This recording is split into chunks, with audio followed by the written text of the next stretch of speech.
لا الہ الا انت سبحانک انی من الظالمین، اور قرآن میں بھی ہے کذالک ننجی المؤمنین، ہم مومنین کو بھی نجات دیں گے جس طرح یونس کو دی تھی اس دعا کی برکت۔ میرا تو کلپ ہے مصیبت اور پریشانی سے بچاؤ کے 3 وظائف، اس میں سے ایک وظیفہ یہ ہے، دوسرا حسبنا اللہ ونعم الوکیل، تیسرا یا حی یا قیوم برحمتک۔ صبح و شام کے اذکار جو ہیں وہ اگر فرض نماز سے پہلے کر لیے جائیں تو فجر کا وقت داخل ہونے کے بعد صبح کے اذکار کر سکتے ہیں آپ، ٹھیک ہے جی، ختم سحری کے فوراً بعد، چاہے فجر پڑی ہو، کیوں؟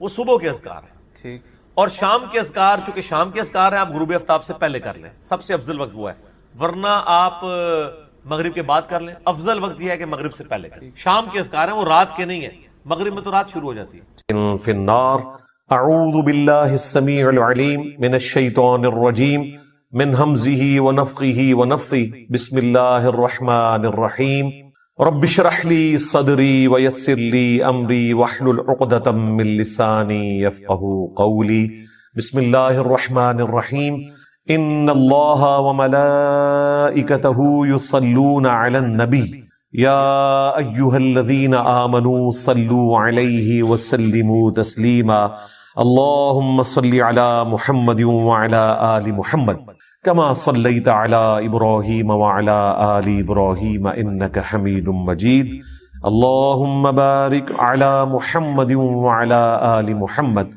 كما باركت على إبراهيم وعلى آل إبراهيم إنك حميد مجيد، اللهم ربنا آتنا في الدنيا حسنة وفي الآخرة حسنة وقنا عذاب النار، ربنا آتنا من لدنك رحمة وهيئ لنا من أمرنا رشدا، لا إله إلا أنت سبحانك إني كنت من الظالمين، حسبنا الله ونعم الوكيل، يا حي يا قيوم برحمتك أستغيث، ولا حول ولا قوة إلا بالله العلي العظيم، آمين۔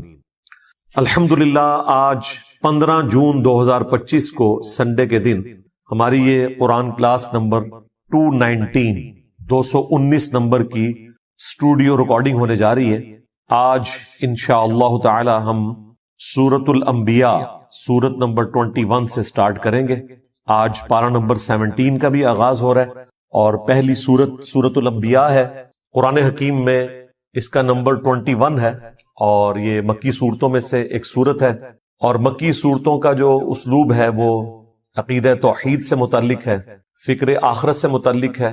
اس میں بھی اسپیسیفکلی آخرت میں اللہ تعالی جو انسانوں کو اٹھائے گا اس کے حوالے سے ڈسکشن ہے، اور مختلف انبیاء کرام علیہ السلام سے متعلق جو ان کو مختلف قوموں میں بھیجا گیا، ان کے جو حالات و واقعات مختلف جگہ قرآن پاک میں رپورٹ ہوئے، کمبائنڈ فارم میں آپ کو یہاں پر ملیں گے۔ اسی نسبت سے اس کا نام سورۃ الانبیاء ہے۔ اس میں حضرت ابراہیم علیہ السلام کا ذکر خیر بھی ملے گا، عیسیٰ علیہ السلام کا، سیدہ مریم کا، اور باقی انبیاء کرام کا۔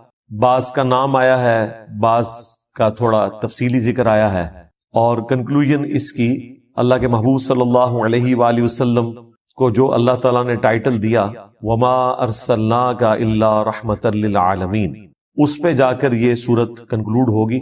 انبیاء کرام علیہ السلام سے متعلق عقیدہ کیا ہونا چاہیے اور انبیاء کرام کا اپنا کیا عقیدہ ہوتا تھا، یہ دونوں چیزیں اس سورت کے اندر بیان ہوگی۔ عام آدمی جس نے قرآن کبھی ترجمے سے نہیں پڑھا، اس سے اگر پوچھا جائے کہ سورت الانبیاء میں کیا ہوگا، تو عموماً جو آپ کو ان پڑھ جاہل قسم کے لوگ علماء میں سے بھی اور واعظین میں سے بھی، وہ آپ کو یہی کہتے سنائی دیں گے کہ جی اس میں انبیاء کرام کی خوبصورتی کا بیان ہوگا، ان کی آنکھیں کیسی تھیں، ان کے بالوں کا رنگ کیسا تھا، وہ اس قسم کی باتیں بیان کرتے ہیں اور ممبروں سے کرتے ہیں۔ سورۃ الانبیاء سے بہتر اور کوئی صورت نہیں ہے بات بتانے کے لیے کہ انبیاء سے متعلق آپ کا کیا عقیدہ ہونا چاہیے اور انبیاء کا عقیدہ توحید اپنا کیا تھا، یہ دونوں باتیں اس میں بیان ہوئی ہیں۔ اور ہمارے سب کانٹیننٹ میں جو دین تصوف نے عقائد کی خرابی پروپیگیٹ کر دی ہے، اس کی جڑ کاٹنے کے لیے ایک سورت کافی ہے، چھوٹی سی سورت ہے، اور عقیدہ توحید کو بھی واضح کرے گی، انبیاء کرام علیہ السلام کے اپنے سٹیٹس کو بھی واضح کرے گی کہ انبیاء کے بارے میں آپ نے کیا عقیدہ رکھنا ہے، ان کو منی گاڈ نہیں بنانا، اور انبیاء کرام ہر مشکل، ہر پریشانی میں اپنے رب کی طرف رجوع لاتے تھے. اس کا ذکر بھی آپ کو اس میں ملے گا. یہ ڈومیننٹ چیز ہے سورۃ الانبیاء کے حوالے سے. سٹارٹ ہی میں آپ کو نبی اسلام کا جو ذکر خیر ہے، آپ کی جو دعوت توحید ہے، اس کے مقابلے پر مشرکین عرب نے جو آپ کو رسپانس کیا اور جو آپ کے لیے غلط زبان استعمال کی، آپ علیہ السلام کو جو تانے دیے، اور اس پر جو اللہ تعالیٰ کا جواب ہے. شروع کی چند آیات میں ہی آپ کو عقیدہ کلیئر ہو جائے گا. اس عقیدے کا کوئی لینا دینا نہیں ہے دین تصوف میں پھیلائے گئے عقیدوں سے، جن میں پیغمبر منی گاڈ ہوتا ہے، کوئی بزرگ بابا جو ہے وہ منی رسول ہوتا ہے، اور ان کے علماء جو ہیں وہ منی صحابی ہوتے ہیں. یعنی اس طرح ان کو ٹائٹل دیے ہوتے ہیں انہوں نے، اور ایسے مرتبے دیے ہوتے ہیں. یہ سٹارٹ ہی میں آپ کو بالکل کلیئر ہو جائے گا. اعوذ باللہ من الشیطان الرجیم، بسم اللہ الرحمن الرحیم. اقترب للناس حسابهم، قریب آ گیا ہے لوگوں کے حساب کا وقت. وہم فی غفلۃ معرضون، لیکن ان کا حال یہ ہے کہ وہ غفلت میں منہ پھیرے ہوئے ہیں. ایبسولوٹلی اس آیت کو دیکھا جائے تو پوری انسانیت کے لیے جیسے انسان نے مرنا ہے، آخرت کی زندگی شروع ہو جانی ہے، اس کا حساب بالکل اس کے قریب ہے، لیکن انسان غفلت کی زندگی گزار رہا ہے. اور اگر آپ اسے ریلیٹیولی دیکھیں آنے والے ٹاپک کے ساتھ، تو یہ مشرکین عرب سے متعلق ہے کہ اللہ تعالیٰ نے ان کے لیے فیصلہ فرما لیا ہے کہ ان پر عذاب استیصال آئے گا، غزوہ بدر کی شکل میں، اس کے بعد غزوہ احد کی شکل میں، خندق کی شکل میں. کئی لوگوں کو اس سے پہلی توبہ کی توفیق مل جائے گی، کئی کو نہیں ملے گی. ان کے حساب کا وقت اب قریب آ چکا ہے، لیکن یہ غفلت میں منہ پھیرے ہوئے ہیں. ما یأتیہم من ذکر من ربہم محدث، ان کے رب کی طرف سے کوئی بھی نئی نصیحت نہیں آتی مگر اس حال میں الا استمعوہ وہم یلعبون، کہ وہ اسے سنتے تو ہیں مگر کھیل کود میں مگن ہوتے ہوئے، کیجول لیتے. سورۃ الفرقان میں آیا نا کہ اللہ کے نیک بندوں کی نشانی یہ ہے کہ وہ اندھے اور بہرے بن کر اللہ کی آیات پر نہیں گرتے، غور و تفکر کرتے ہیں. اللہ تعالیٰ کی طرف سے پیغام آیا، اسے سیریس لینے کی ضرورت ہے. بجائے اس کے کہ اسے سیریس لیں، وہ کہتے تھے یہ اگلے لوگوں کی کہانی ہے، اور پہلے بھی ہم نے اتنی باتیں سنی، کوئی عذاب نہیں آیا. اگر یہ نبی واقعی سچا ہے اور یہ کہتا ہے کہ مرنے کے بعد زندہ کیا جائے گا، تو بڑا آسان سا ٹیسٹ ہے، ہمارے ماں باپ کو زندہ کر دے، ہمارے سامنے لے آئے، ہم اس پہ ایمان لے آئیں گے. تو بھائی اگر یہ سب کچھ ہو جائے تو پھر آپ کون سا ایمان لے کر آئے؟ ایمان کا تو مطلب ہی ہے غیب میں دیکھ کر ماننا. ان الذین یخشون ربہم بالغیب لہم مغفرۃ واجر کبیر، جو اپنے رب سے بغیر دیکھے ڈرتے ہیں ان کے لیے مغفرت اور بڑا اجر ہے. دیکھ کر تو سب نے مان لینا ہے. تو اللہ تعالیٰ فرما رہا ہے ان کے پاس کوئی بھی نصیحت آتی ہے، قرآن کی کوئی بھی صورت نازل ہوتی ہے، آیات نازل ہوتی ہیں، تو وہ اسے کیجول لیتے ہیں، اس حال میں سنتے ہیں کہ وہ کھیل میں مگن ہے. آج مسلمانوں کا بھی یہی حال ہے. مسلمان تو خیر اس سے بھی پیچھے چلے گئے، وہ کم از کم سن لیتے تھے، یہ تو سننے سے بھی قاصر ہے. عربی آتی نہیں ہے، ترجمہ سنتے نہیں ہیں. لاہیۃ قلوبہم، ان کے دل غافل ہو چکے ہیں. وَأَسَرُّ النَّجْوَى، اور یہ آپس میں سرگوشیاں کرتے ہیں. الذین ظلموا، جو کہ ظالم لوگ ہیں، اور کہتے کیا ہیں؟ هل هذا الا بشر مثلکم، یہ تو نہیں مگر تمہارے جیسا ہی ایک انسان. یعنی نبی اسلام کے بارے میں وہ کہتے ہیں یہ تمہارے جیسے ہی ایک انسان ہے، اس نے جو دعوی پیغمبری کیا ہے اس میں اور ہم میں کوئی فرق نہیں. نعوذ باللہ. افتأتون السحر وانتم تبصرون، کیا تم پیروی کرو گے اس جادو کی جس کو تم اپنی آنکھوں سے دیکھ رہے ہو کہ یہ جادو کر رہا ہے، اس میں کوئی حقیقت نہیں ہے، تو آنکھوں سے دیکھنے کے باوجود تم اس سحر کی پیروی کرنا شروع کر دو گے. وَلِعَوْذُ بِاللَّهِ تَعَالَى. یہ نبی اسلام کے لیے وہ غلط کلمات استعمال کرتے تھے. اس کے بعد بھی کافی ساری چیزیں آئیں گی، لیکن اس میں غور طرف بات یہ ہے کہ ان کی بات سچ ہے لیکن اس کا اینگل انہوں نے غلط دیا ہوا ہے. یہ بات تو سچ ہے کہ نبی اسلام بھی انسان ہی تھے. سورہ بنی اسرائیل میں آیا کہ اگر زمین پر فرشتے آباد ہوتے تو ہم فرشتوں میں سے پیغمبر بھیجتے. اب چونکہ انسان آباد ہے تو انسانوں میں سے پیغمبر آئے گا، بات سچ ہے. لیکن بظاہر تو یہ ہماری طرح کے انسان ہیں، اس میں کوئی شک نہیں ہے. سب سے بڑا فرق اس حوالے سے جو وہ ایمفسائز نہیں کرتے تھے وہ یہ تھا کہ ان پر اللہ کی طرف سے وحی آتی ہے، اور وہ ایسا کلام لے کر آئے ہیں عربیوں میں کہ عربی بھی ششدر رہ گئے قرآن کے اس اعجاز کو دیکھ کر. اسی وجہ سے جو لوگ حق سے غافل تھے انہوں نے یہ کہنا شروع کر دیا گویا کہ نبی اسلام جادو کر دیتے ہیں لوگوں کے اوپر. جو بھی سنتا ہے وہ آپ پر ایمان لے آتا ہے اگر وہ سلیم الفطرت ہوا. اگر بےایمانی پہ اترا ہوا ہے تو اس کے لیے قرآن میں کوئی ہدایت نہیں، سیدھی سی بات ہے. قرآن میں ہدایت اس کے لیے جو واقعی ہدایت قبول کرنا چاہے. صحیح مسلم میں جو دماد نامی ایک عامل کا ذکر ملتا ہے، اردو میں ہم ضماد کہتے ہیں، عربی میں ضماد ضاد کے ساتھ. وہ جھاڑ پھونک کا کام کرتا تھا. صحیح مسلم شریف میں آتا ہے کہ وہ جب مکے میں آیا تو کچھ لوگوں نے اس سے کہا کہ اس طرح ہمارے ایک بڑے ڈائنامک انسان تھے، بڑی اچھی پرسنالٹی محمد صلی اللہ علیہ وآلہ وسلم کی، اور کچھ عرصے سے انہوں نے یہ باتیں کرنا شروع کر دی ہیں، ہمیں لگتا ہے کہ وہ غار ہرا میں جو گئے تھے وہاں پر ان کے اوپر کوئی آسیب کا سایہ ہو گیا، تو تم علاج کرنا جانتے ہو تو تم ان کا علاج کرو، کوئی جادو ہو گیا ان کے اوپر یا آسیب آ گیا. صحیح مسلم کے الفاظ ہیں کہ وہ نبی الاسلام کے پاس آیا تو اس نے کہا کہ اے محمد، اگر آپ چاہیں تو میں آپ کا علاج کر سکتا ہوں، آپ بتائیں کہ آپ کیا دعوت رکھتے ہیں، میں آپ کی بات سننا چاہتا ہوں تاکہ میں جج کروں. تو نبی الاسلام نے ابھی قرآن تلاوت نہیں کیا، آپ نے صرف خطبے کے سٹارٹ کے الفاظ اس کے سامنے تلاوت کیے. ان الحمد للہ نحمده ونستعینه ونستغفره ونعوذ باللہ من شرور انفسنا ومن سیئات اعمالنا. یہ خطبہ جو میں سٹارٹ میں پڑھتا ہوں، اس نے کہا کہ ایک دفعہ مجھے دوبارہ سنائے. دوبارہ سنا تو اس نے کہا میں گواہی دیتا ہوں کہ آپ اللہ کے رسول ہیں. یہ کلام ایسا کلام ہے ہی نہیں ہے. ابھی قرآن نہیں پڑھا تھا، صرف خطبے کے الفاظ. اور ظاہر اس میں تو دعوت تھی نا، آپ نے گاڈ اورینٹڈ ہونا ہے. ساحروں کی گفتگو اس قسم کی تو نہیں ہوتی، شاعروں کی گفتگو اس قسم کی تو نہیں ہوتی. وہ تو خوابوں کی دنیا میں رہتے ہیں، وہ تو عشق مجازی کا شکار ہوئے رہتے ہیں. یہ تو گاڈ اورینٹڈ چیز، اور وہ بھی اتنی پروفیشن کے ساتھ وہ ایمان لے آیا. اب اس فیلڈ کے ایکسپرٹ نے اسلام قبول کر لیا. ہونا تو چاہیے تھا، جن لوگوں نے بھیجا تھا وہ سارے بھی مسلمان ہوتے، کیونکہ جس بندے کے اوپر ان کا تکیہ تھا وہ ایمان لے آیا. لیکن وہی ہوا جس طرح جادوگر ایمان لے آئے، فرعون نہیں ایمان لے کر آیا. حالانکہ فرعون کو ایمان لانا چاہیے تھا کہ اس کے اپنے جادوگر مان گئے کہ یہ جادو نہیں ہے. یہاں پر بھی کافروں کو مان لینا چاہیے تھا کہ ضماد نے جب یہ بات کہہ دی تو پھر یقیناً نبی علیہ السلام ایک غیر معمولی انسان ہے. لیکن چونکہ وہ حق قبول نہیں کرنا چاہتے تھے، اللہ تعالیٰ نے ان کو ہدایت نہیں دی. تو پھر ان کے پاس بہانہ یہ ہوتا تھا کہ یہ جادو ہے، اگلے لوگوں کی کہانیاں ہیں. اب اس کے جواب میں نبی علیہ السلام نے اللہ کے حضور عرض کی، قال ربی یعلم القول فی السماء والارض. نبی علیہ السلام نے کہا کہ میرا رب خوب جانتا ہے جو بات کہی جاتی ہے آسمان میں اور زمین میں.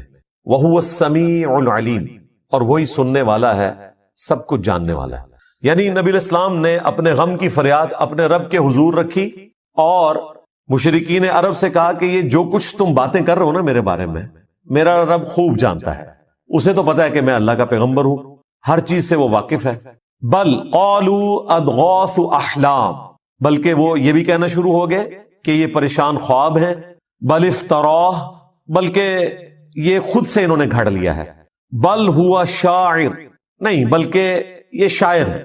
خود بھی ایک بات کے اوپر قائم نہیں ہے. دیکھیں، اگر کسی شخص کو یہ پتا چل گیا کہ یہ سامنے والا بندہ کیا ہے تو وہ بار بار اپنا بیان تو نہیں بدلتا. تم نے ساحر کہا، چیپٹر کلوز کرو. نہیں، تسلی نہیں ہوئی کیونکہ جھوٹ کہا ہوا تھا نا. کسی کو یہ لولی پاپ دے دیا کہ ان کو خواب آتے رہتے ہیں، وہ یہ بیان کرتے ہیں.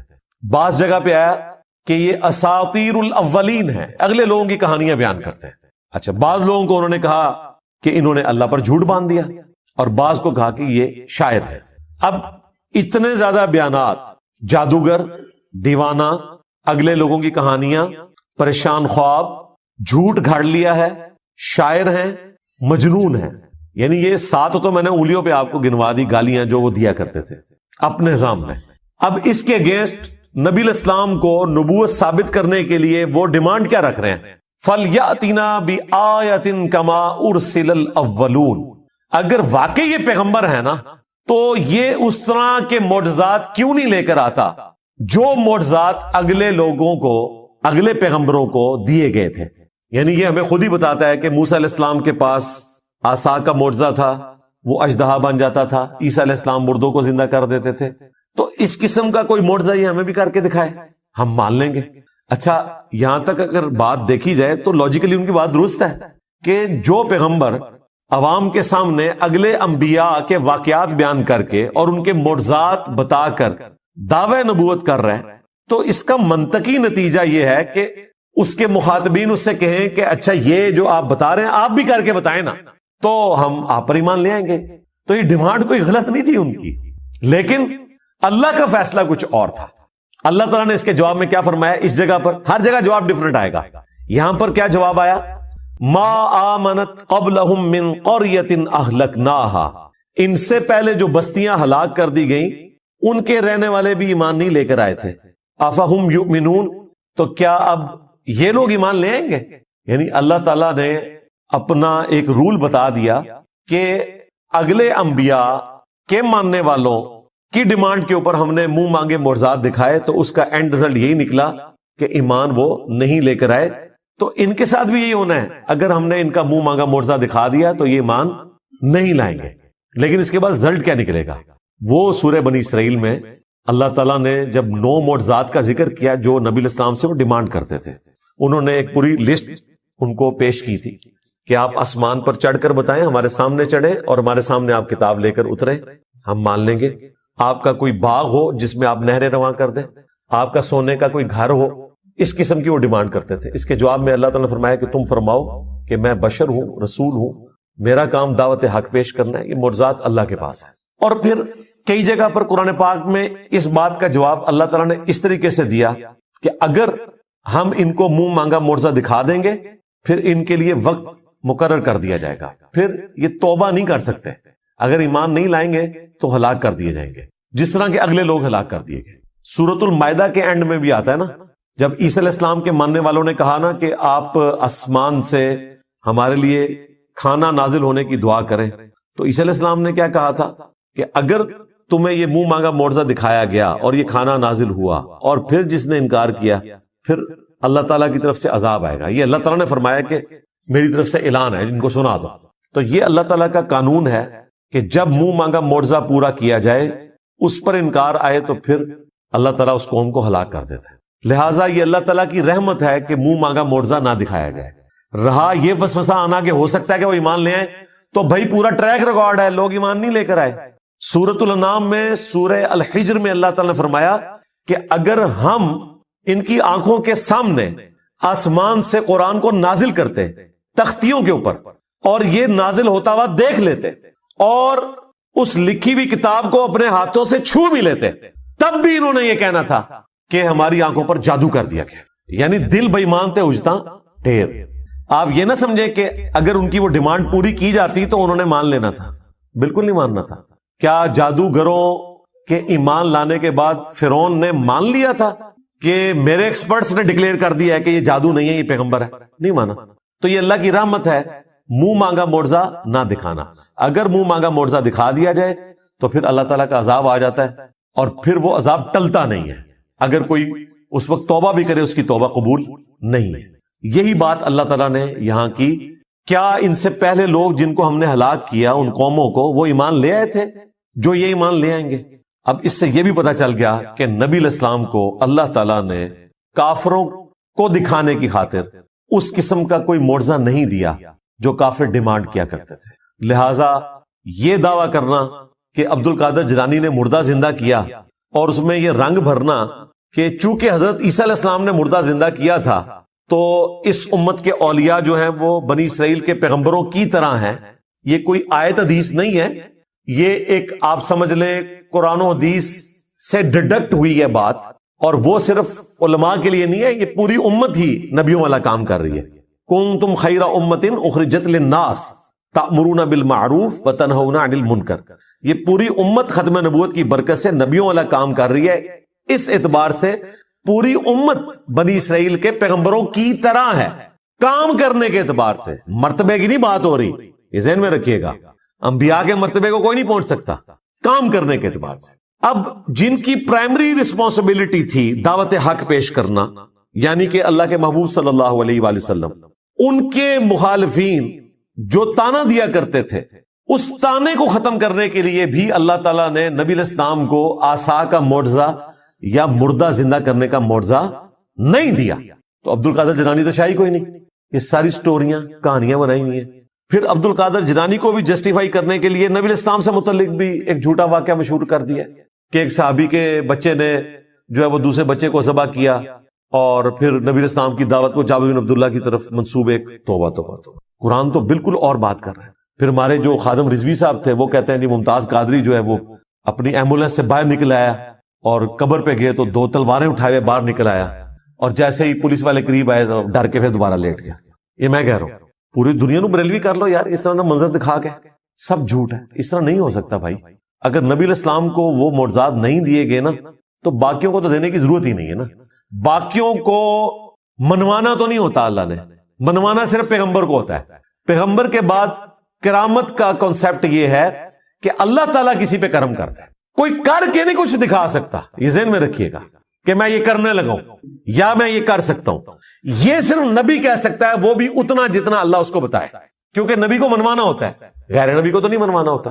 تو نبی الاسلام کے بارے میں کافر اتنی بڑی بڑی باتیں کر رہے ہیں اور اس کی کنکلوژن اس اعتبار سے کر رہے ہیں کہ اچھا تو واقعی اگر نبی ہے نا, تو شاعر نہیں ہے, تجھے پریشان خواب نہیں آتے, تو نے اللہ پر جھوٹ نہیں باندھا, تو اگلے لوگوں کی کہانیاں بیان نہیں کرتا, تو جادوگر نہیں ہے, تو مجنون نہیں ہے, تو ٹھیک ہے جو تو نے خود معجزات بیان کیے نا ان میں سے کوئی ایک معجزہ کر کے دکھا دے. نہیں, سورۃ الانعام میں اللہ تعالیٰ نے فرمایا اے نبی ہم نے تو معجزہ نہیں دکھانا.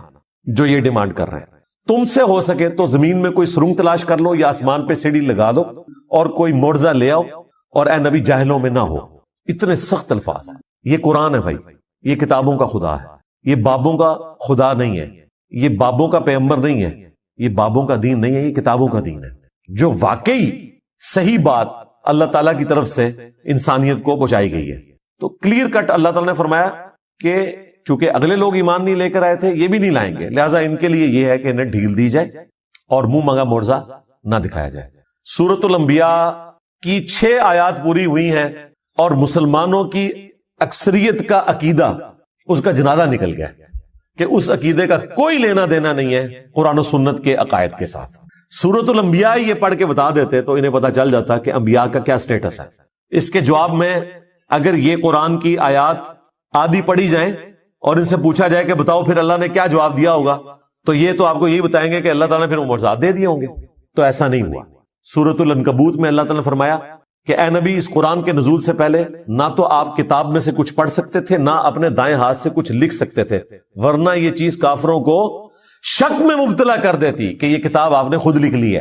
کیا ان کے لیے کافی نہیں ہے کہ اللہ تعالیٰ کی آیات صبح و شام ان پر تلاوت کی جاتی ہیں؟ یہ معجزہ ہے. تو دعوی نبوت والا معجزہ نبی علیہ السلام کا قرآن ہے. جس طرح کہ عیسیٰ علیہ السلام کا مردوں کو زندہ کرنا اور موسیٰ علیہ السلام کا لاٹھی کو پھینک کر اژدہا بنانا اور اسے ہاتھ لگانا اور دوبارہ اس کا لاٹھی بننا, اس طریقے پہ نبی علیہ السلام کا معجزہ یہ قرآن ہے. یہ سورۃ العنکبوت میں اور کئی صورتوں میں ذکر ہوا, اور نبی علیہ السلام نے تو بالکل کھول کر اس کو مزید بیان کیا. بخاری مسلم میں حدیث ہے اللہ تعالیٰ نے ہر نبی کو کوئی نہ کوئی معجزہ دیا تھا. یہ معجزہ تو ہم ویسے علم الکلام میں استعمال کرتے ہیں, قرآن و سنت میں اس کے لیے ٹرم آتی ہے آیتن. یہاں پر بھی دیکھ لیں فَلْيَأْتِنَا بِآیَةٍ, نشانی, معجزہ عقل کو عاجز کر دینے والی چیز, فزیکل فینامنا آف نیچر کو توڑنے والی چیز, اس لیے ہم یہ معجزہ کی ٹرم استعمال کرتے ہیں. ویسے اس کے لیے ٹرم ہے آیا, نشانی. تو اللہ تبارک و تعالیٰ نے نبی علیہ السلام کو قرآن کا معجزہ دیا. بخاری مسلم میں اس حدیث میں آتا ہے کہ ہر نبی کو معجزہ دیا, مجھے اللہ تعالیٰ نے وحی کا معجزہ دیا ہے.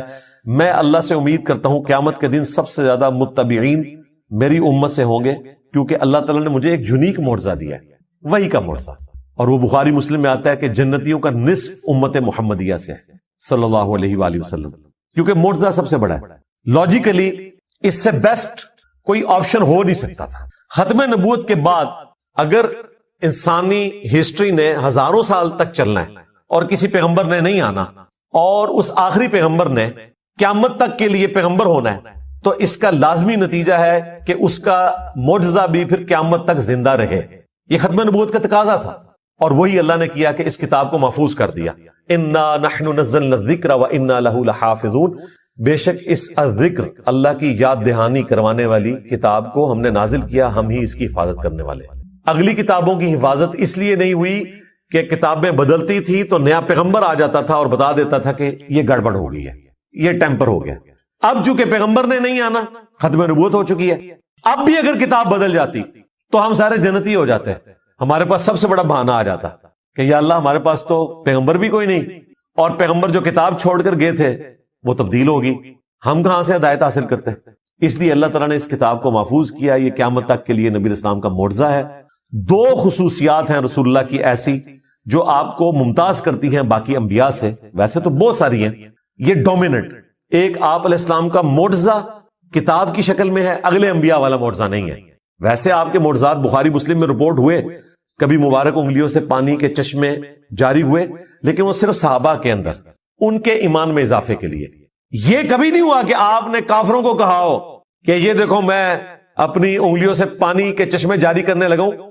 میں آپ کو دعوے سے کہتا ہوں کہ یہ اتنا بڑا معجزہ تھا کہ شاید چند لوگوں کی قسمت بدل جاتی, لیکن اللہ نے کہا کہ ان کی مرضی کا میں نے معجزہ بتانا ہے, ان کے سامنے نہیں ہوگا. ہاں, یہ جتنے معجزات آئے ہیں یہ مسلمانوں کے سامنے ہوئے ہیں. مسلم شریف میں آیا کہ 2 درخت اپنی جڑوں سے اکھڑے نبی علیہ السلام کے اشارہ کرنے پہ, اور وہ مل گئے. نبی علیہ السلام رفع حاجت کے لیے اس کے پیچھے گئے اور پھر دوبارہ سے وہ اپنی جگہ پر چلے گئے.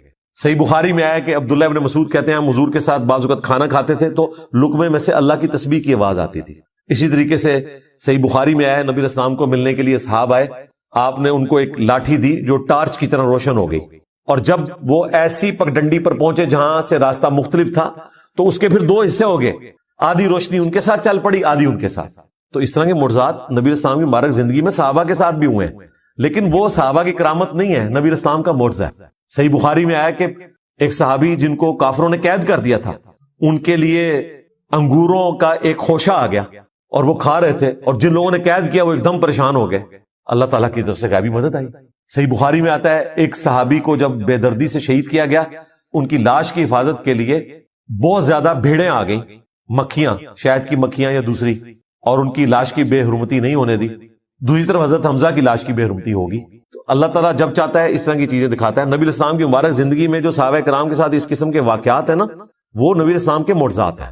آپ کے دنیا سے جانے کے بعد صرف معجزہ یا کرامت یہ ہے کہ کوئی شخص دعا کرے اور اللہ تعالیٰ اس کی دعا قبول کر لے, اور وہ بھی فزیکل فینومینا کے اندر. یہ ذہن میں رکھیے گا.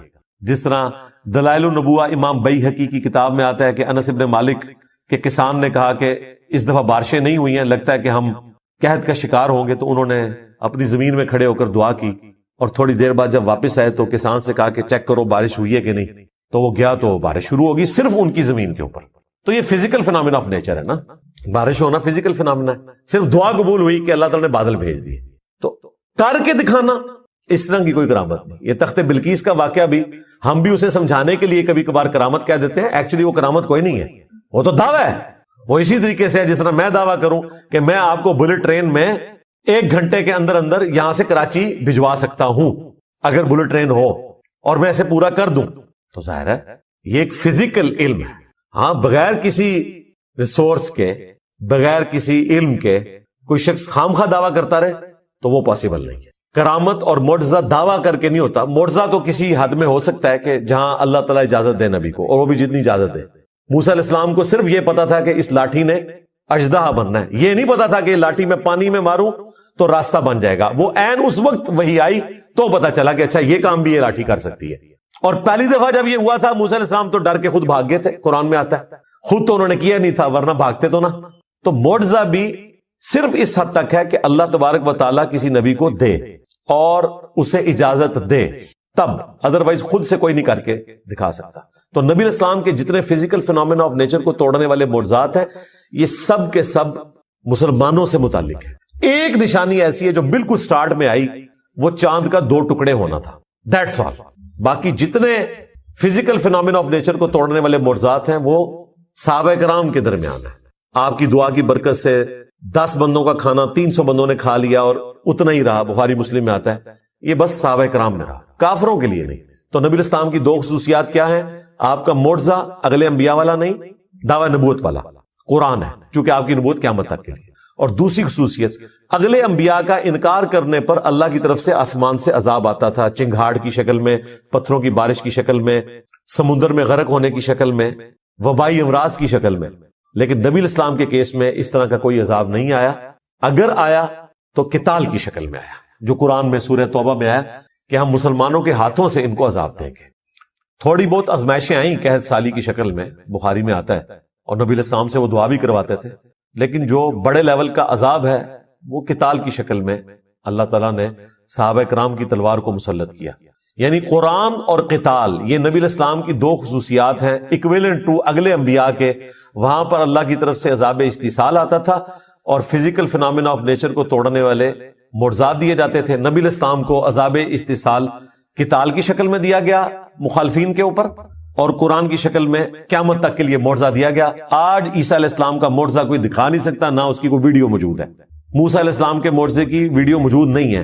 ہم ان معجزات کو برحق سمجھتے ہیں قرآن کے کہنے کے اوپر. دکھا ہم بھی کوئی نہیں سکتے، لیکن قرآن وہ معجزہ ہے جو ہم دکھا سکتے ہیں، جو اس زمانے میں شاعروں کے لیے چیلنج بن گیا. آج سائنس کے اعتبار سے معجزہ ہے کہ کئی ایک ڈسکوریز جو 20ویں صدی میں آ کر ہوئی ہیں، ان کا ذکر اس زمانے میں اس کتاب میں موجود ہونا، اس کا جواب صرف یہ ہو سکتا ہے کہ یہ کریٹر آف دی یونیورس کی طرف سے کتاب بھیجی گئی ہے، اور کوئی جواب نہیں ہو سکتا. ابھی تو اس کے اندر جو میتھمیٹیکل چیزیں ہیں وہ ہمارے ایک بھائی نے اگلے دن ہائی لائٹ کی ہیں. میں نے ان سے پھر فون پہ بھی بات کی. وہ ایک ایتھیسٹ کے ساتھ گفتگو کر رہے تھے صرف سورۃ الکوثر کے اوپر. انہوں نے کئی ایک اس کی میتھمیٹیکل جو آرڈر ہے ڈسکور کیے ہیں.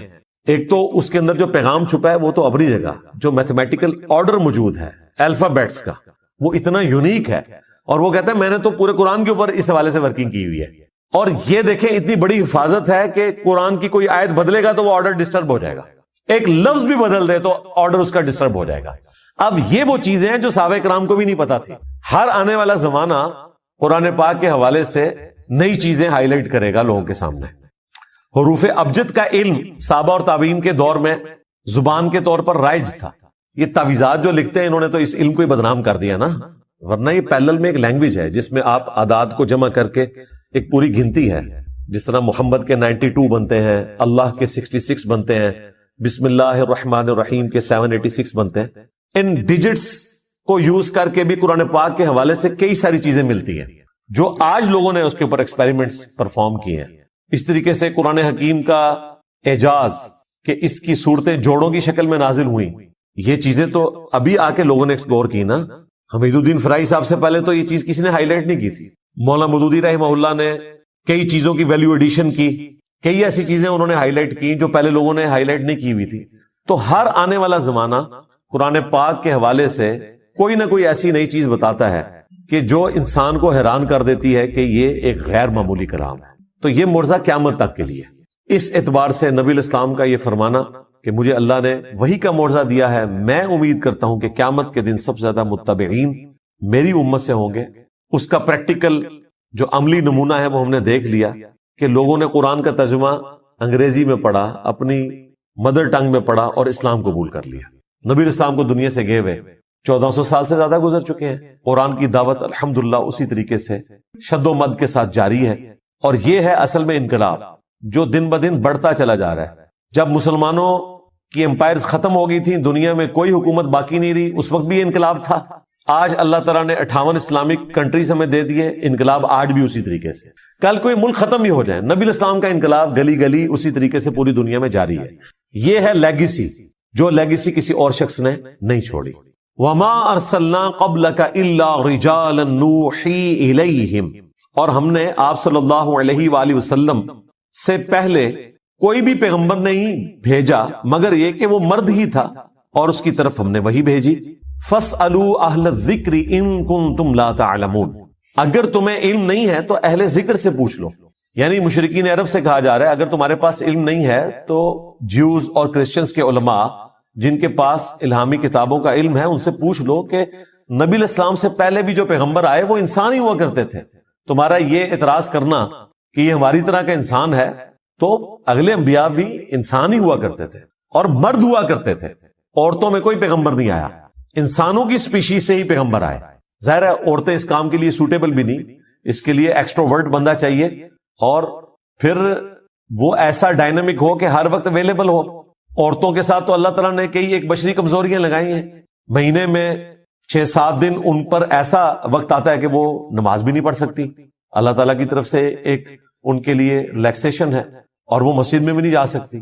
اب پیغمبر نے تو امت کو لیڈ کرنا ہوتا ہے، یہ تو ہو ہی نہیں سکتا کہ پیغمبر جو ہے وہ عورت ہو اور وہ 7 دن کی چھٹی کرے، پلس پھر اس کو مردوں سے پردہ کرنا پڑے گا اور کئی ایک کمپلیکیشنز آ جائیں گی. اس لیے اللہ تعالیٰ نے پیغمبر مرد بنائے ہیں. ہاں پیغمبروں کی مائیں عورتیں ضرور تھیں, ان کی رسپیکٹ اپنی جگہ, اللہ نے ان کی تعریف بھی کی ہے, موسیٰ علیہ السلام کی والدہ کی, عیسیٰ علیہ السلام کی والدہ کی, لیکن پیغمبر مرد ہی ہوں گے اور انسانوں کی اسپیشی سے ہوں گے. اگر تمہیں علم نہیں ہے تو اہل علم سے پوچھو. رسول اللہ کے اوپر یہ بہتان لگانا کہ چونکہ یہ انسان ہے لہذا انسان ہے تو جھوٹ بول رہے ہیں, انہیں خواب بھی آتے ہیں پریشان, یہ شاعر ہیں, اگلے لوگوں کی کہانیاں بیان کرتے ہیں, تو یہ غلط ہے. انسان ضرور ہے, اور وہ اس لیے کہ تم انسان ہو اور انسان انسانوں کو فالو کر سکتے ہیں. آئیڈیل انسانوں کے لیے انسانوں میں سے ہی ہو سکتا ہے, لیکن مرتبے کا جو معاملہ ہے اللہ کے ساتھ جو ان کا تعلق ہے اس میں کوئی انسان کے برابر نہیں ہو سکتا. وہی کا آنا ہی بہت بڑا ڈفرنس ہے. تو اگلے انبیاء کے ماننے والوں کے پاس کتاب کا علم ہے, ان سے پوچھ لو اگر تمہارے پاس علم نہیں ہے. اب یہ مشہور آیت کا حصہ ہے جو اکثر لوگ پیش کرتے ہیں, فَاسْأَلُوا أَهْلَ الذِّكْرِ إِن كُنتُمْ لَا تَعْلَمُونَ, اور پھر تختہ مشق مجھے بنانا شروع کر دیتے ہیں. کہتے ہیں جی دیکھیں جی انجینئر صاحب سے آپ کے پوچھتے ہیں, اہل ذکر سے پوچھیں. اور بھائی انجینئر صاحب بھی اہل ذکر سے ہی پوچھتے ہیں. میں نے قرآن کا ترجمہ لکھ کر آپ کے حوالے نہیں کیا, ہم آپ کو آپ کے مولویوں کا ترجمہ پڑھنے کا کہتے ہیں, لیکن آپ کے مولوی اگر اپنا ترجمہ لکھ کے اس پہ عمل نہیں کر رہے تو آپ ان سے جا کے پوچھیں. اور ترجمے کی حد تک تو ٹھیک ہے, تفسیر میں 1000 کے قریب آیات قرآن پاک کی سائنٹیفک فیکٹس اور فزیکل فینومینا آف نیچر کے اوپر ہیں, اور مولوی کو تو سائنس کی الف بے بھی نہیں آتی. مولوی تو آپ کو بتا رہے ہیں زمین ساکن ہے, اور اس کو قرآن سے ثابت کر رہے ہیں, یعنی قرآن کو جھوٹا ثابت کرنے کی کوشش کر رہے ہیں. قرآن جو زمین ساکن کہتا ہے تو اس سے مراد یہ ہے کہ اس کو رہنے کے قابل بچھونا بنایا ہے. کل فی فلک یسبحون, یہ نہیں ان کو نظر آتا کہ تمام اجرام فلکی جو ہے وہ اس کائنات میں تیر رہے ہیں, گھوم بھی رہے ہیں اور ریوالو بھی کر رہے ہیں, روٹیٹ بھی کر رہے ہیں, ریوالو بھی کر رہے ہیں, اپنے محور کے گرد بھی اور دوسرے آبجیکٹس کے گرد. اب تو کہکشاؤں کا بھی پتہ چلا ہے کہ وہ بھی پوری کہکشائیں بھی گھوم رہی ہیں, وہ بھی اپنی ٹریولنگ کے اوپر ہیں. تو ہمارے علماء کا تو یہ حال ہے. تو اہل ذکر اس فیلڈ کے ایکسپرٹ ہوں گے. اگر ایمبریولوجی کا کوئی مسئلہ آئے گا تو آپ اس فیلڈ کے بندے سے پوچھیں گے, جیولوجی کا مسئلہ آئے گا اس فیلڈ کے بندے سے پوچھیں گے. تو اہل ذکر سے مراد علماء نہیں ہے, اس فیلڈ کے ایکسپرٹ ہیں. ایون علماء بھی ان سے ہی سیکھ کر آپ کو بیان کر رہے ہوتے ہیں. سورج گرہن اور چاند گرہن کا قرآن و سنت میں تو صرف ذکر ملتا ہے, اس کی ریزن تو نہیں بتائی گئی. یہ تو سائنس نے ہمیں بتایا نا کہ جب چاند سورج اور زمین کے درمیان آ جاتا ہے اور سورج کی روشنی زمین تک نہیں پہنچتی تو سورج کو گرہن لگ جاتا ہے. کہ نبی علیہ السلام نے کھانے پینے کی چیزوں میں پھونک مارنے سے منع فرمایا. تو یہ دم کے لیے بھی, یعنی آپ تو پھونک کی بات کر رہے ہیں, لوگ تو یعنی اپنے بزرگوں کی تھوکیں ڈلواتے ہیں اور وہ سہارا لیتے ہیں بخاری اور مسلم کی احادیث سے. بھائی نبی علیہ السلام کی تھوک مبارک, آپ کا پسینہ مبارک, وہ تو تبرکات ہیں. آپ کے پسینے سے تو بدبو آتی ہے, نبی علیہ السلام کا پسینہ تو عطر کے طور پہ استعمال ہوتا تھا. آپ کی تھوک مبارک سے تو آپ پلی لے ہی نہیں سکتے. آپ علیہ السلام کی جو کوالٹیز ہیں وہ تو ایکسٹرا آرڈنری ہیں. باقی عام بندے کی تو یہ معاملات نہیں ہو سکتے کہ جی وہ تھوک ڈلواتے ہیں نہیں شفا ہو جائے گی, ایسا نہیں ہوتا. یہ بالکل غلط ہے. نبی علیہ السلام نے کھانے پر پینے کے اوپر پھونک مارنے سے منع کیا. رہا دم والا معاملہ تو وہ بخاری مسلم میں موجود ہے کہ نبی علیہ السلام خود اپنے آپ کو بھی دم کیا کرتے تھے. المعوذات, آخری 3 سورتیں پڑھ کے, رات کو سونے سے پہلے 3 دفعہ پڑھ کے, یعنی 3 سورتیں ایک دفعہ پڑھی, پھونکا ہاتھوں پہ, پورے جسم پہ مل لیا, پھر دوسری بار, پھر تیسری بار.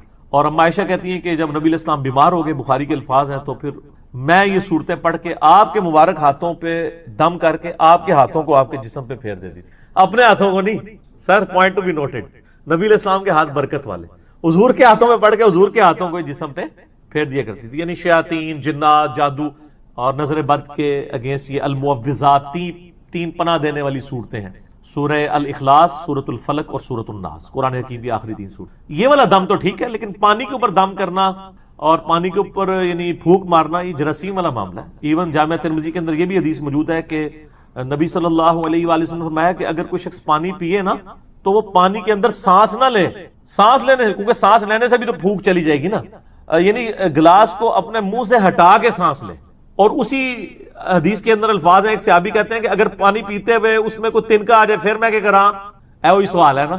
اور کیا عورتیں کیا بچوں کے لیے دودھ ابال کے دیتی ہیں نا, وہ ملائی ہٹانے کے لیے پھونک مار دیتی ہیں. وہ صحابی نے بھی پوچھ لیا اسی حدیث کے اندر ابو داؤد ترمذی میں کہ یا رسول اللہ اگر تنکا آ جائے تو آپ میں تنکا نکال کے باہر کر, پھونک کیوں مارنی ہے. تو یہاں پہ بھی میں یعنی کب کسی کو دیکھتا ہوں نا, میں رات کو وہ بھائی مجھے کہتی ہے نماز کے بعد نا وہ کشمیری چائے تو لے آنا میرے لیے. تو میں لینے گیا تو وہ جو لفافے اٹھا رہا ہے نا, پہلے اس میں پھونک مارتا ہے اس کو کھولنے کے لیے, اس میں چائے ڈالتا ہے. تو میں نے اس کو کہا یار یہ پھونک مارنا منع ہے، نبی علیہ السلام نے منع فرمایا، تم مطلب پھونک مارنی بھی ہے آپ یعنی باہر ویسے پھونک مار لیں، اس کو لفافے کو کھولنے کے لیے پھونک مارنے کی ضرورت نہیں ہے، لفافہ ایسے کھولیں اس میں چائے ڈیل لیں، یعنی آپ منہ سے کام جو کر رہے ہیں وہ آپ ہاتھ سے کر لیں. جو میں نے بتایا ابو داؤد ترمذی میں الفاظ ہیں، نبی علیہ السلام نے فرمایا ہے کہ تو نے تنکا ہٹانا ہے تو وہ ہاتھ سے ہٹا لے، پھونک نہ مار اس میں، اور سانس بھی نہیں لے گا، سانس بھی اس کے اندر پانی کے اندر نہیں لے. ٹھیک ہو گیا؟ تو یہ پھونک مارنے والا غلط ہے. باقی جو دم والا معاملہ ہے، پانی کے اوپر آپ دم نہیں کریں گے، اپنے ہاتھوں کے اوپر دم کریں، وہ تو سنت ہے، وہ ٹھیک ہے. پانی وغیرہ کے اوپر ان چیزوں کے اوپر نہیں کرنا چاہیے، یہ کوئی ثابت نہیں. اچھا، اپنا حال یہ ہے کہ میلاد کے جلوس کے اندر ہزاروں بندہ ہوتا ہے، اور جیسے ہی زور کی نماز کا وقت ہوتا ہے 99% لوگ اپنے گھروں کو لنگر اور نیاز لے کے چلے جاتے ہیں، مسجد میں 1% لوگ بھی مشکل سے جاتے ہیں. اور تھوڑی دیر پہلے لگ رہا ہوتا ہے کہ اس وقت دنیا میں اگر سب سے بڑے عاشقان رسول ہیں تو وہ اس مجمع کے اندر موجود ہیں. دوسری طرف 10 محرم کے جلوس کے اندر لگ رہا ہوتا ہے کہ آج اگر کوئی بھی یزید سامنے آئے گا وہ بچے گا نہیں، کیونکہ یہ عاشقان حسین نکلے ہوئے ہیں. اور جیسے ہی زور اور عصر کی نماز کا وقت ہوتا ہے اور وہ ان جلوسوں کے دوران ظہرین کی نماز پڑھاتے ہیں نا، تو 99% لوگ سائڈ پہ ہو جاتے ہیں، ساڑھے کپڑے پلیدنے، پلیدو کپڑے پلیدنے، مسلمان اور کپڑے پلید، اور چند لوگ آپ کو نماز پڑھتے ہوئے نظر آئیں گے. یہ پریکٹیکلی مسلمانوں کی حالت ہے، اور ان مسلمانوں کو قرآن کو آگ لگانے کے اوپر غصہ آ جاتا ہے. بہت اچھی بات ہے، لیکن قرآن کو آگ تو آپ لوگوں نے پریکٹیکلی لگا دی ہوئی ہے، قرآن کی کسی بات کے اوپر عمل نہیں کر رہے. یہ قرآن کا حکم تھا نا، سورہ روم آیت نمبر 31، وَأَقِيمُوا الصَّلَاةَ وَلَا تَكُونُوا مِنَ الْمُشْرِكِينَ. دیکھنا نماز کو قائم کرنا، مشرک نہ ہو جانا. قرآن کو آگ تو مسلمانوں نے لگائی ہوئی ہے. قرآن چیخ چیخ کے کہہ رہا ہے کہ جو نماز نہیں پڑھتا وہ پاکستان کے شناختی کارڈ میں مسلمان ہے، اللہ کے ہاں وہ مسلمان نہیں ہے. صحیح مسلم میں یہ حدیث لکھی رہ گئی 246 کہ بندے کے کفر اور ایمان، شرک اور اسلام کے درمیان فرق کی نماز ہے. یہ حدیث مسلم میں ہی لکھی رہ گئی کہ ابن مسعود رضی اللہ تعالیٰ عنہ کہتے ہیں کہ جماعت کے ساتھ نماز پڑھنا یہ سنت خدا ہے، یہ تمہارے نبی کی وہ سنت ہے جو اللہ نے انہیں عطا کی، اگر اسے چھوڑ دو گے تو برباد ہو جاؤ گے. رسول اللہ کے زمانے میں اگر کوئی بیمار بھی ہوتا اور 2 بندوں کے سہارے مسجد میں آ کے نماز پڑھ سکتا تو اس کی کوشش ہوتی کہ میں مسجد میں جماعت سے نماز پڑھوں، کہیں مجھے منافق نہ شمار کر لیا جائے. جماعت چھوڑنے پر رسول اللہ کے زمانے میں سمجھا جاتا تھا صلی اللہ علیہ وآلہ وسلم کے بندہ منافق ہے. صحابہ کرام کو، اہل بیت کو کب معلوم تھا کہ ایسی امت بھی آنے والی ہے جو آپ سے بڑا عاشق رسول ہونے کا دعویٰ کرے گی اور نماز ایک نہیں پڑھے گی؟ تو وہ کہتے یار یہ تو بڑا آسان اسلام ہے. تو یہ حدیثیں تو مسلم شریف میں لکھی رہ گئی، پریکٹیکلی کس نے عمل کیا اس کے اوپر؟ یہ حدیث ترمذی میں لکھی رہ گئی کہ ہمارا اور منافقین کا عہد نماز کی بنیاد پہ ہے، جس نے نماز چھوڑی اس نے کفر کیا. یہ صحابہ کرام علیہم رضوان کا فتویٰ ترمذی میں ہی رہ گیا. عبداللہ بن شقیق تابعی کہتے ہیں کہ صحابہ کرام علیہم رضوان تارک الصلاح کے سوا کسی کی تکفیر نہیں کرتے تھے، صرف بے نمازی کو وہ کافر سمجھتے تھے، باقیوں کو وہ تمام غلطیوں کے باوجود مسلمان تصور کرتے تھے. اندازہ کریں، یہ ترمذی میں لکھا رہ گیا جناب. ہم جب چیخ چیخ کے یہ باتیں بیان کرتے ہیں، لوگ کہتے ہیں یار یہ کس قسم کی باتیں کر رہے ہیں، یہ کہاں پہ لکھی ہوئی ہیں؟ سرکار کتابوں میں لکھی ہوئی ہیں. یہی تو ہم آپ سے کہہ رہے ہیں کہ مرنے سے پہلے اے مسلمان کر لے اس پہ غور، کتابوں کا خدا اور ہے، بابوں کا خدا اور. یہ حدیث ابو داؤد میں ہی لکھی رہ گئی کہ بچہ جب 7 سال کا ہو جائے تو اسے نماز کا حکم دو، اور نہ پڑھے 10 سال کی عمر میں اسے سزا بھی دو، اور 10 سال کے بچوں کے بستر بھی الگ کر دو. یہ ابو داؤد میں لکھی رہ گئی حدیث. عمل کس نے کیا؟ یہ حدیث ابن ماجہ میں لکھی رہ گئی کہ نبی علیہ السلام نے فرمایا اے معاذ، اللہ کے ساتھ شرک نہ کرنا، خواہ تمہارے ٹکڑے ٹکڑے کر دیے جائیں، تمہیں قتل کر دیا جائے، سولی دے دیا جائے، یا آگ میں زندہ جلا دیا جائے، شرک نہ کرنا. یہ پہلی نصیحت. اسی حدیث میں دوسری نصیحت، نماز نہ چھوڑنا. تمہارا اللہ کے ساتھ عہد نماز کی بنیاد پہ ہے، اگر تم نے نماز چھوڑ دی تو اللہ کا ذمہ اٹھ گیا تم سے. اور تیسری چیز فرمایا شراب نہ پینا، یہ تمام برائیوں کی جڑ ہے. تو یہ حدیثیں تو لکھی رہ گئی سرکار. یہ حدیث مسند احمد میں ہی لکھی رہ گئی کہ نبی علیہ السلام نے فرمایا کہ نماز قیامت کے دن نمازی کے لیے دلیل، نجات اور نور ہوگی، اور جو نماز نہیں پڑھتا قیامت کے دن نہ اس کے لیے کوئی دلیل ہوگی اللہ کے حضور بچنے کی، نہ نجات اور نہ کوئی روشنی، نور جو پولیس رات سے گزرنے کے لیے قرآن میں آیا نا وہ نور. اور پھر نبی علیہ السلام نے فرمایا کہ بے نمازی کا حشر اسی حدیث میں آتا ہے. فرعون، قارون اور حامان اور امیہ ابن خلف کے ساتھ ہوگا. ہاں جی، کچھ بھی ہے تیرے محبوب کی امت سے ہے. محبوب تو پہلے ہی بتا گئے ہیں کہ بے نمازی تیرا حشر تو فرعون کے ساتھ ہونا ہے، تیرا حشر قارون کے ساتھ ہونا ہے، امیہ ابن خلف کے ساتھ ہونا ہے. اور یہ تو میں آپ کو صرف ایک بات کر رہا ہوں. اب اگر میں قرآن کی توحید بیان کرنا شروع کروں تو قرآن کے پہلے صفحے کا ٹیسٹ دنیا کے کروڑوں مسلمان پاس نہیں کر سکتے. ایاک نعبد و ایاک نستعین، یہ قرآن میں لکھا رہے گا. ماشاءاللہ فجر کی نماز میں یہ پڑھ کے نکلتا ہے اور مسجد کے ساتھ جو دربار ہے ریگولرلی حاضری دے کے اس بابے سے بھی مانگ کے گھر آتا ہے. تو کیا نماز تو پڑھی؟ تو مسلمان ہے، تیری ہر نماز کی ہر رکعت میں تو یہ نہ پڑھے تیری نماز ہی نہیں ہوتی. ایاک نعبد و ایاک نستعین، اے اللہ عبادت بھی تیری کریں گے، دعا بھی تجھی سے مانگیں گے، مدد بھی تجھی سے مانگیں گے. یہاں مدد مانا دعا کے، لیکن یہاں مولویوں نے پھر پٹی پڑھا دی. ان کا نہیں جی نہیں جی، امی سے روٹی نہ مانگے. اندازہ کریں قرآن کا مذاق اڑا رہے ہیں، حالانکہ انہیں پتا ہے کہ قرآن میں یہ آیت موجود ہے وَتَعَاوَنُوا عَلَى الْبِرِّ وَالتَّقْوَى وَلَا تَعَاوَنُوا عَلَى الْإِثْمِ وَالْعُدْوَانِ، نیکی اور پرہیزگاری کے کاموں میں ایک دوسرے کی مدد کرو اور برائی میں الگ رہو. قرآن نے بتایا ہے کہ اللہ نے دنیا کو اسباب کے ساتھ جوڑا ہوا ہے. یہاں ایاک نستعین میں دعا کے اعتبار سے بتایا جا رہا تھا کہ غیر اللہ سے نہیں کرنی، ظاہری اسباب کا تو قرآن میں حکم ہے. لیکن دیکھ لیں، اور پھر جس شان سے اللہ تعالیٰ نے سورۃ النمل میں ذکر کیا، حیران کن بات آپ کو بتاؤں، اہل تشیع کے ہاں صبح و شام کی دعاؤں میں، سنت اذکار میں سورۃ النمل کی آیت نمبر 62 پڑھی جاتی ہے. ترجمہ نہیں کبھی کسی نے پڑھا. اور ہمارے جن اسٹوڈنٹس نے پڑھا جو شیعہ مکتب سے تعلق رکھتے تھے، کیونکہ میں نے اس آیت کو اتنی دفعہ کوٹ کیا، انہوں نے کہا ہم تو یہ صبح شام پڑھتے ہیں، ترجمہ پڑھا تو انہوں نے کہا یار یہ آیت پڑھ کے بھی سب سے زیادہ شرک ہم کر رہے تھے. کیونکہ اس آیت کے اندر کیا لکھا ہے؟ امن یجیب المضطر اذا دعا، بھلا بتاؤ کون ہے جو تکلیف میں گھرے ہوئے شخص کی فریاد کو سنتا ہے، وَيَكْشِفُ السُّوءَ، اور اس سے اس کی برائی کو، تکلیف کو دور کر دیتا ہے، وَيَجْعَلُكُمْ خُلَفَاءَ الْأَرْضِ، اور تمہیں اگلوں کا خلیفہ کرتا ہے زمین پر، تمہارے ماں باپ کے مرنے کے بعد تم، تمہارے مرنے کے بعد تمہاری اولاد کو. اِلَٰهٌ مَّعَ اللَّهِ، کیا اللہ کے ساتھ کوئی اور معبود بھی ہے؟ قَلِيلًا مَّا تَذَكَّرُونَ، لیکن بہت کم ہی تم نصیحت حاصل کرتے ہو. بالکل صدق اللہ العظیم، بہت کم لوگوں نے نصیحت حاصل کی. اس آیت میں کلیئر کٹ لکھا ہے کہ جو اللہ کے سوا کسی اور سے دعا کرتا ہے گویا وہ اسے خدا بنائے ہوئے ہے.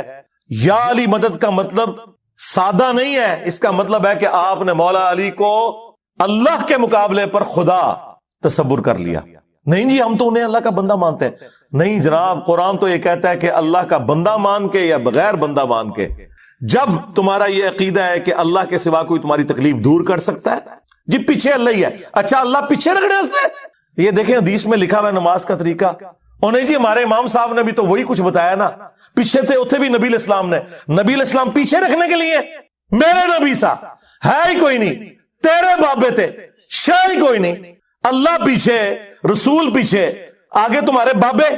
عزتیں اویل کی ہیں تم نے اللہ اور اس کے رسول کے نام کے اوپر، چندے کھائے ہیں تم نے رسول اللہ کے نام کے اوپر صلی اللہ علیہ وآلہ وسلم. سواریاں سوار کی ہیں تم نے مکے اور مدینے کے نام کے اوپر، اور غداری کی ہے اپنے دین کے ساتھ. ممبروں پہ چڑھ کے کہتے ہو قرآن و حدیث ڈائریکٹ نہ پڑھنا، گمراہ ہو جاؤ گے. واہ، یہ کوئی یہودی یا نصرانی آ کے بات کرے ہم منہ توڑ دیں. جس طرح آج آگ لگانے کے اوپر قرآن کو ہمیں کتنا غصہ چڑھا ہوا ہے. تیرا مفتی ہر جمعے کو کھڑا ہو کے کہ قرآن اور بخاری ڈائریکٹ نہ پڑھنا، گمراہ ہو جاؤ گے. آگ تو یہ لگا رہا ہے، وہ آگ تو ایک دن تھی، اس سے کوئی فرق نہیں پڑا. قرآن کے ملینز آف کاپیز دنیا میں موجود ہیں، ملینز آف حافظ قرآن ہے. قرآن کو کوئی آگ نہیں لگا سکتا، دنیا سے ختم نہیں کر سکتا. اصل جو چور چھپا ہوا ہے نا وہ تیرے اندر چھپا ہوا ہے. جو یہ علماء ہے، شیاطین، جنات اور انسانوں میں سے شیاطین، جو تمہیں یہ کہہ رہے ہیں قرآن ڈائریکٹ نہ پڑھنا، گمراہ ہو جاؤ گے. اور تم کہتے ہو مفتی صاحب نے فرما دیا. سبحان اللہ.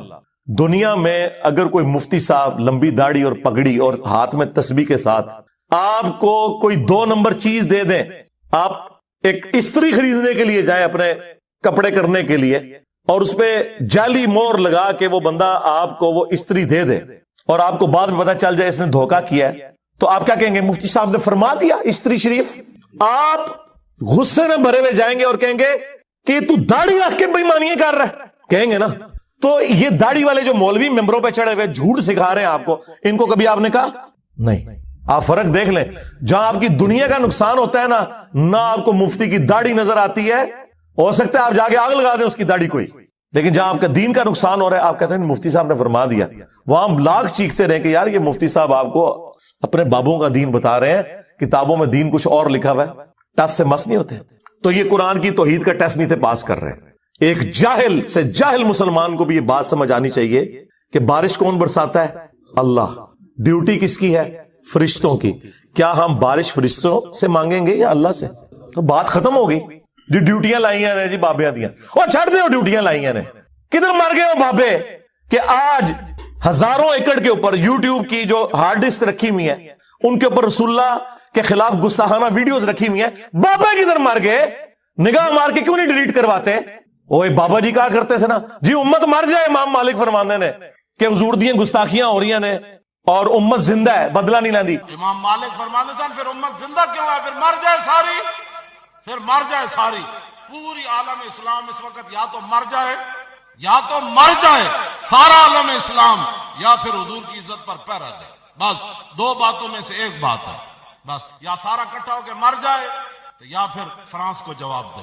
میں نے کہا تھا بابا جی رک جاؤ، صبر کرو، تو آڈے ہوتے کوئی اور شے اللہ نے چھاڑ دیتی ہے.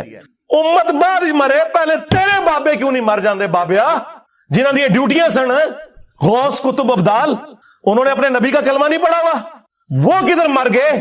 جو کل تک اپنے مریدوں کو یوں دیکھ کے تو جلا کے راکھ کر دیتے تھے، آج اتنے بغیرت ہو گئے کہ وہ یوٹیوب سے ویڈیوز نہیں ڈیلیٹ کر سک رہے. لے جاؤ اپنے بابے تو، کسی کام میں نہیں نکلے.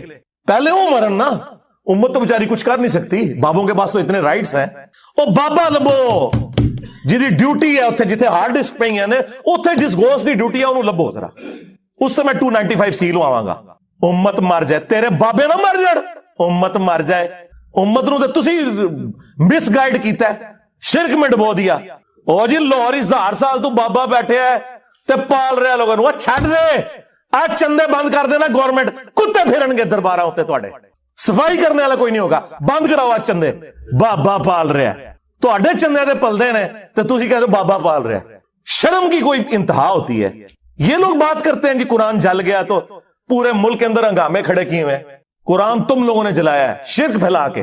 ویسے تو کہتے ہو ہم سنی ہیں، سنی وہ ہوگا جو بخاری مسلم کے طریقے کے مطابق جو رسول اللہ کے احادیث نقل ہوئی ہیں صلی اللہ علیہ وآلہ وسلم، رکوع میں جاتے وقت اور رکوع سے اٹھتے وقت رفع الیدین کرے گا. یا سنی وہ ہوگا جو اپنی پبلک کو یہ جھوٹ مشہور کرے گا کہ جی بغلے بت رکھ کے آندے سن تاں رفع الیدین ہوندا سی. واہ واہ، جس شخصیت کے ساتھیوں میں سیدنا عمر، سیدنا حمزہ، سیدنا علی جیسے دلیر اور اللہ کے شیر ہوں، اتنے لوگ بت رکھ کے تے حضور دے پیچھے آگے کھلوندے سر. اب گل کرنے لی کرو کوئی، سب کچھ جھوٹ نکلیا تھوڑا. قرآن کو آگ لگ گئی کہ تسی لائیے قرآن کو آگ. آپ لوگ دشمن ہیں اسلام کے، اس سے بڑی کیا دشمنی ہوگی؟ جو لوگوں کو کہتا ہے قرآن و سنت جوڑو، اس کو کہتے ہیں جی یہ لوگوں کو گمراہ کر رہا ہے، ہمارے بزرگوں سے ہٹا رہا ہے. جی بالکل اعلانیہ میں کہتا ہوں کہ میں آپ کے بزرگوں سے آپ کی پبلک کو ہٹا رہا ہوں، اس لیے نہیں کہ اپنے ساتھ جوڑوں، کیونکہ نہ تو میری کوئی چندہ بک، نہ میرا کوئی مدرسہ، ہاں نہ میری کوئی مسجد. چندے آپ کو دیں، نمازیں آپ کے پیچھے پڑھیں. ہم توڑ رہے اس لیے نہیں ہے، آپ کے بزرگ ویسے اس لیے توڑتے تھے کہ کسی سے توڑ کے اپنے ساتھ جوڑیں. اصل میں نا انہوں نے یہی جرم کیا، یہ سمجھتے ہیں دوسرے بھی یہی کچھ کرتے ہیں. بندہ خود چور ہے نا، دوسرے نو ہی سمجھتا ہے. یہ آپ صحیح کہہ رہے ہیں، یہ ایسے ہی ہوتا رہا ہے. لیکن آج جو شخص آپ پہ اللہ تعالیٰ نے مسلط کیا ہے نا، یہ شخص آپ کے بزرگوں سے توڑ کے اپنے ساتھ نہیں جوڑ رہا، یہ اس کے ساتھ جوڑ رہا جس کی قبر مدینے میں ہے صلی اللہ علیہ وآلہ وسلم. صلو علی محمد وآل محمد، اللہم صلی علی محمد وعلی آل محمد.